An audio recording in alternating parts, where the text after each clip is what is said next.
नमस्कार, आप देख रहे हैं गहोई समाज न्यूज और आज हमारे साथ मौजूद हैं अखिल भारतीय गहोई वैश्य महासभा के कार्यकारी अध्यक्ष श्री के कटल जी। सर, आपका बहुत बहुत स्वागत है। धन्यवाद मैडम। तो जैसे कि 16 नवंबर को हमारे चुनाव होने वाले हैं, उस सिलसिले में बहुत ही गरमाए हुए मुद्दे चल रहे हैं। तो मेरा आपसे ये सवाल है कि जो श्री मोहन कनकने जी ने आप पर जो आरोप लगाए हैं, उस पर आपकी क्या राय और क्या आप उनसे कहना चाहेंगे और अपनी राय किस तरीके से पेश करना चाहेंगे?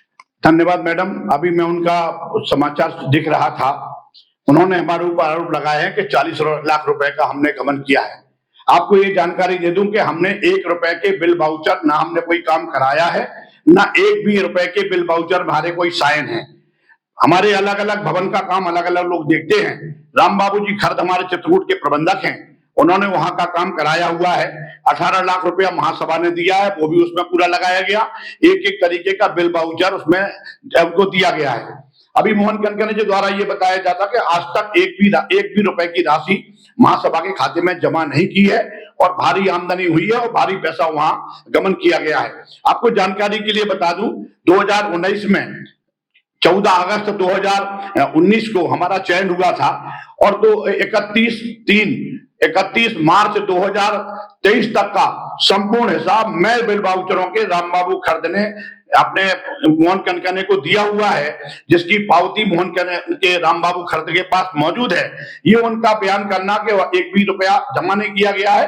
तो आपको जानकारी देना चाहता हूं, 31/3/2024 को जो भी राशि महासभा की चित्रकूट भवन के ऊपर निकलती थी, तो 65,767 रुपया वो महासभा के खाते में जमा किए गए हैं और ऑडिट करा लिया गया है।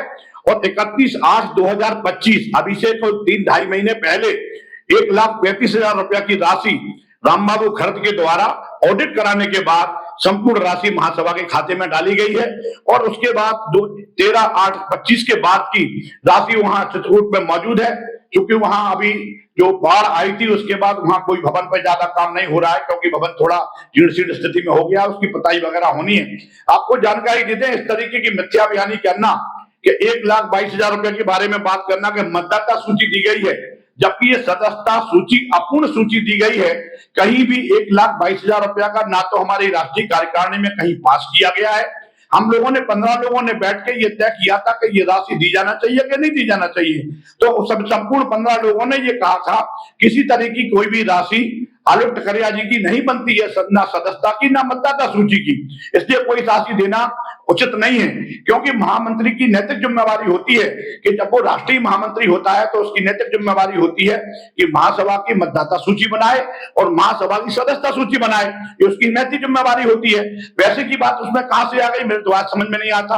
पहले वो हमसे 90,000 रुपए की मांग कर रहे थे, 1,22,000 रुपया कब हो गया मुझे पता नहीं है। आपको एक बात जानकारी और दे दे, जुलाई अगस्त 2024 में जो किताब जो निर्वाचन समिति, जो प्रशासनिक समिति और निर्वाचन समिति एआर द्वारा बनाई गई थी माननीय राधेश्याम कुचिया जी की, अन्य लोगों की, उन्होंने स्वयं उसमें स्वीकार किया है।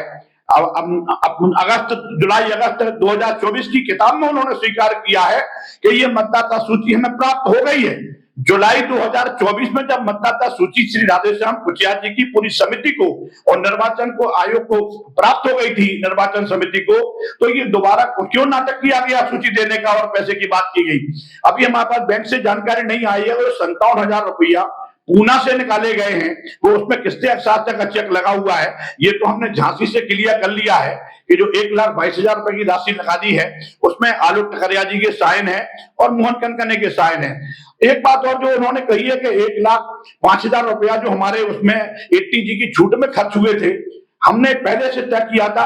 जब 14 अगस्त 2019 को जब मैं अध्यक्ष बना था तो मैंने सबसे पहले अपने शपथ ग्रहण में यह घोषणा की थी कि मैं अपने पूरे संपूर्ण कार्यकाल में 1 रुपया भी रिश्वत नहीं दूंगा और ना किसी को देने दूंगा, ये हमारा संकल्प था।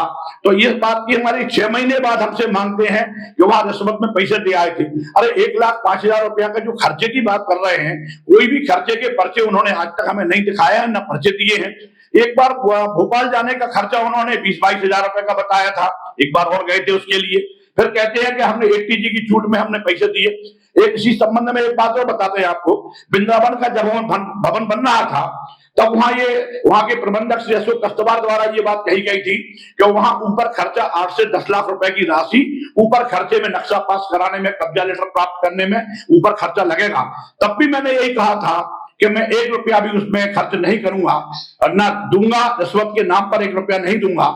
हमने उत्तर प्रदेश के हमारे डॉक्टर दिनेश शर्मा जी हमारे डिप्टी सीएम थे, वो हमारे मित्र थे। हमने वहां से यहाँ हमने कमिश्नर आगरा को फोन कराया, सारी अहर्ताएं हमने केवल 5 दिन में पूरी करा ली थी। व्यवस्थाएं टकरिया जी ने की थी, महामंत्री जी ने हमारे। हमने जब तय किया था 1 रुपया रिश्वत नहीं देंगे, इनका कहना है कि हम 1 लाख रुपए रिश्वत दे आए थे।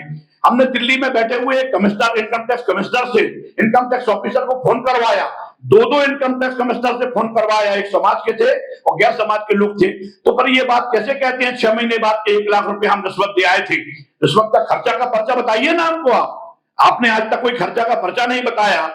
3 में आपने 57,000 रुपए ले लिया, काय का ले लिया आज तक पता नहीं। 2022 से लेकर के 1,05,000 रुपए अपने पास रखे रहे, उसकी कोई चर्चा नहीं। आज 1,22,000 रुपए निकाल लिया, उसकी कोई चर्चा नहीं। हमारे संज्ञान में एक भी विषय नहीं है। जहां तक उनका ये कहना है कि हमने 11 लोगों से उसकी सहमति ले ली थी। जब निर्वाचन की घोषणा हो गई है तो हमारी पूरी समिति कालातीत हो गई है, तो उसको कोई अधिकार नहीं बचते हैं कि कोई प्रस्ताव पास करे। ना तो पैसे के संबंध में 1 रुपया का कोई कार्यकारिणी में पास हुआ, ना किसी तरीके की हमने सहमति दी। अपने आप पैसा निकालना और बंदरबाट करना, ये महासभा के साथ ये बहुत बड़ा धोखा है। और ये निर्वाचन के बीच में पैसा निकालने की प्रक्रिया करना, क्योंकि मोहन कनकड़े स्वयं चुनाव में खड़े हुए हैं कि पैसे हम यहाँ आलोक टकरिया को दे देंगे, मतलब पैसा दे करके वोट प्राप्त करने की ये कोशिश की जाना, ये आदर्श आचार संहिता का खुला उल्लंघन है। इसके संबंध में एक लेटर हमने उनको दिया है निर्वाचन आयोग को, और निर्वाचन आयोग ने नोटिस दिया है मोहन को 7 दिन का। और अभी हमने जाकर के AR के यहाँ भी हमें दे रहे हैं लेटर, और कानूनी सलाह हम दे रहे हैं। हमारे ऊपर जो 40 लाख रुपए का उन्होंने गबन का आरोप लगाया है, उसकी हम अभी चर्चा कर रहे हैं और लीगल एडवाइस लेने के बाद उनके ऊपर हम मानहानि का मुकदमा करेंगे। ये मैं आपको समाज को अवगत कराना चाहता हूँ। तो जैसा कि हमने जाना कि सर ने सारे आंकलनों के साथ कितनी स्पष्ट तरीके से अपने जो आरोप है उनका जवाब दिया। तो गहोई समाज से जुड़ी और तमाम खबरों के लिए देखते रहिए हमारे चैनल को। हमारे चैनल को सब्सक्राइब करना ना भूलें और ऐसी और वीडियो के लिए जुड़े रहिए हमारे साथ।